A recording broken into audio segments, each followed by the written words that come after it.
নমস্কার। নাগরিক মনে সবাইকে স্বাগত। সুপ্রিম কোর্টে চাকরি বাতিলের পর যে নাটকীয় পট পরিবর্তন এবং নাটকীয় সুপ্রিম দৌড় চলছে, সেই নাটকীয় দৌড়ের মধ্যেই আজকে যোগ্যরা মাঝখানে পড়ে গেছে। কে যোগ্য কে অযোগ্য।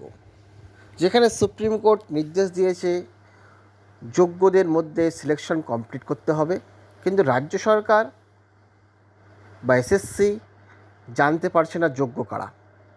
কারণ এসএসসি যোগ্য অযোগ্য নির্বাচনের দায় দিয়েছে শেষ পর্যন্ত সুপ্রিম কোর্টের বিচারের উপরে বা হাইকোর্টের বিচারের উপরে।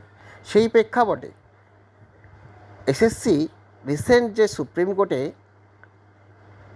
আইএ ফাইল করেছে, সেই আইএ ফাইলে একটা গুরুত্বপূর্ণ বিষয়, সেই বিষয়টাই তাহলে লক্ষ্য করা যাচ্ছে। তাহলে কি এসএসসি জানে কারা যোগ্য, যোগ্য সংখ্যা কত?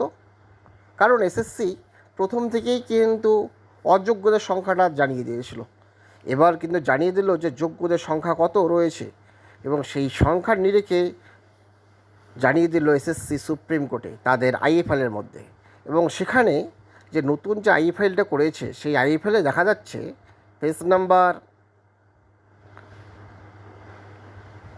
8 ও 9, 8 নাম্বার পেজে দেখুন, এখানে কিন্তু পরিষ্কার করে উল্লেখ করেছে SSC, the untainted serving candidate were permitted to submit their application form through their old roll number since the very beginning when online application portal was opened.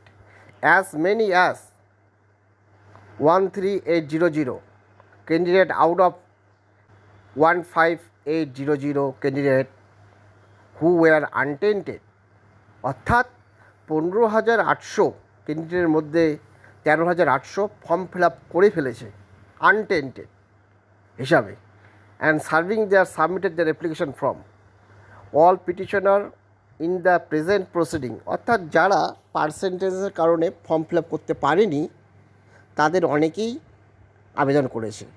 কিন্তু তাহলে এসএসসিকে জানিয়ে দিল যে টোটাল কতজন আনটেন্টেড রয়েছে? 15,800 জন। তার মধ্যে ফর্ম ফিল আপ করেছে কতজন? 13,800 জন। ধন্যবাদ।